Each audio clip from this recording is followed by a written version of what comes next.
বলছিলাম বিএনপি ক্ষমতা আসলে থাকতে পারবে সর্বোচ্চ 3 বছর, আজকে সময় আরো কম মনে হইতেছে। বিএনপি যদি বিপুল ভোটে না 300-তে 300 জিততে আসে, এই অবস্থায় সে 2 বছরের বেশি সরকার রান করাইতে পারবে না।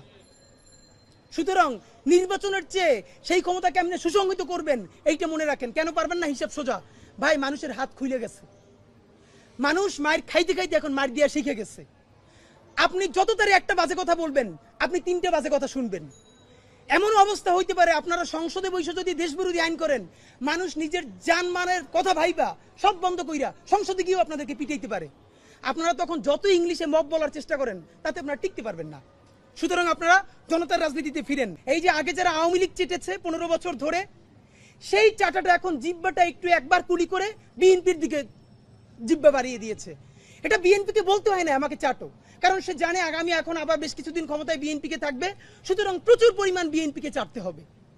আপনারা নইলে আপনারা বলেন কোন নৈতিকতার দায়ে আপনারা, আমি 3 থেকে 4টা মিডিয়া হাউসের ভাইদের সাথে ইনফরমালি কথা বলে বোঝার চেষ্টা করেছি যে ভাই সত্য করে বলেন আপনারা কি এটা জানতেন না? ওনারা সঠিক উত্তর দিতে পারেন না। এর মানে হলো ওনারা জানতেন, কিন্তু ওনারা এত বড় ঝামেলায় যেতে চান নাই।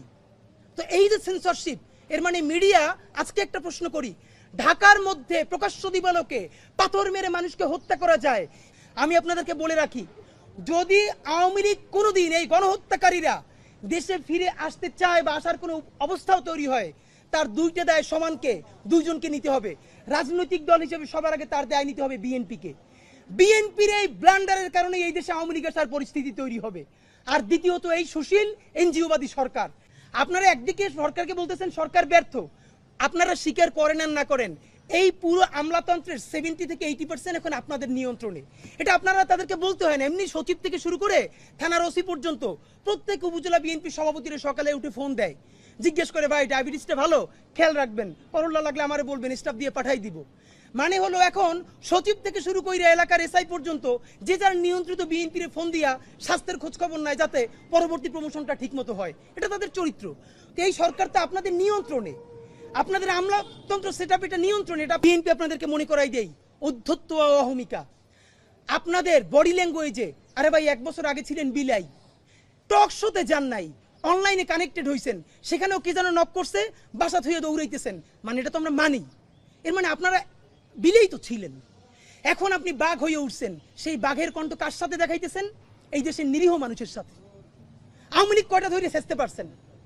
কয়টা আওয়ামী লীগের বিরুদ্ধে অ্যাকশনে যাইতে পারছেন? কোটি কোটি টাকা খায় ওই হাজিম সেলিমের লোক স্টেজে উঠান। আবারও সেই ছাত্রদল বিএনপি আগের মতো বলার চেষ্টা করছে। কারো বলছে গুপ্ত শিবির, সাধারণ শিক্ষার্থীর নামে অমুক। এগুলো কি ভাই? আওয়ামী লীগের মতো ভুল করেন না। আওয়ামী লীগ এই কেসটা করছিল।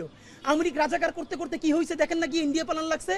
আপনারা হরে ধরে সবাই শিবির বলতে বলতে, গুপ্ত বলতে বলতে কোথায় যে পালাইবেন পথ পাবেন না। এর কারণ ইতিমধ্যে আওয়ামী লীগের এক নেতা উত্তরা থানার ওসিরে ফোন করে বলছে যে আমরা তো ইন্ডিয়া পালাইতে পারছি, ওরা কিন্তু ইন্ডিয়াও যাইতে পারবে না। কথা আমরাও বলছিলাম। সুতরাং হরে ধরে সবাই শিবির বলা, গুপ্ত বলা, ট্যাগিং বলা এইসব বন্ধ করেন। আগে আপনাদেরকে বলছিলাম বিএনপি ক্ষমতা আসলে থাকতে পারবে সর্বোচ্চ 3 বছর, আজকে সময় আরো কম মনে হইতেছে। বিএনপি যদি বিপুল ভোটে না 300-তে 300 জিততে আসে, এই অবস্থায় সে 2 বছরের বেশি সরকার রান করাইতে পারবে না। সুতরাং নির্বাচনের চেয়ে সেই ক্ষমতা কেমনে সুসংহত করবেন এইটা মনে রাখেন। কেন পারবেন না? হিসাব সোজা ভাই, মানুষের হাত খুলে গেছে। মানুষ মায়ের খাইতে খাইতে এখন মার দিয়া শিখে গেছে। আপনি যত তারে একটা বাজে কথা বলবেন, আপনি 3টে বাজে কথা শুনবেন।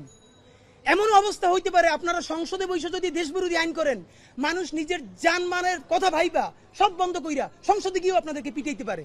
আপনারা তখন যত ইংলিশে মব বলার চেষ্টা করেন, তাতে আপনারা টিকতে পারবেন না। সুতরাং আপনারা জনতার রাজনীতিতে ফিরেন। আপনারা যদি জুলাইয়ের ঘোষণাপত্র, জুলাই সনদ, নতুন সংবিধান এবং ফ্যাসিবাদ বিরোধী রাষ্ট্র কাঠামো ভাইঙ্গা নতুন বাংলাদেশ নির্মাণের রাজনীতিতে নামতে পারেন, তাইলে আপনারা এই দেশের রাজনীতিতে ভ্যালিড থাকবেন, প্রাসঙ্গিক থাকবেন। যদি না করতে পারেন, তাইলে মুসলিম লীগ আর আওয়ামী লীগের পরিণতি হবে। মুসলিম লীগকে কেউ মারে নাই, রাজনীতির ভুলের কারণে নাই হয়ে গেছে। আর যেই দেশের নেতৃত্বে এই দেশ স্বাধীনতা হয়েছে মাত্র 54 বছর আগে, সেই দল সবকিছু নিয়ে পালাইছে। সুতরাং আপনারা তো তার অনেক পরের দল। যদি পারেন নয়া রাজনীতি শুরু করেন, ওইসব রাজনীতি বন্ধ করে। আর নইলে পরিণতি কি হবে এটা ভালোবেসে বললাম। ফ্যাসিবাদী বাকশালী সংবিধানকে বিলুপ্ত করে নতুন সংসদে নতুন সংবিধান তৈরি করতে হবে এবং রাষ্ট্র কাঠামোর মধ্যে যেই যেই জিনিসগুলো ফ্যাসিবাদী রাষ্ট্র কাঠামো করে রেখেছে, আমলাতন্ত্র, পুলিশ, এটাকে সম্পূর্ণ ভেঙে নতুন বাংলাদেশে আমাদের নতুন রাষ্ট্রযন্ত্র কায়েম করতে হবে। এই জন্য যে কোনো দলে হোক, ব্যানারে হোক, সেটা যে কোনো নামে হোক, সারা বাংলাদেশের জুলাই যোদ্ধারা, ইনসাফের বাংলাদেশের মানুষেরা আপনারা একতাবদ্ধ হন। এই জুলাইকে, এই দেশের স্বাধীনতা সার্বভৌমত্বকে কোনো একক দলের কাছে, না বিএনপি, না জামাত, না এনসিপি, আমরা কারো কাছে বরকা দেই নাই। এই দেশের মালিক বাংলাদেশের জনগণ, এই স্বাধীনতা সার্বভৌমত্ব আমরা টিকিয়ে রাখবো। বাংলাদেশ জিন্দাবাদ, ইনকিলাব জিন্দাবাদ।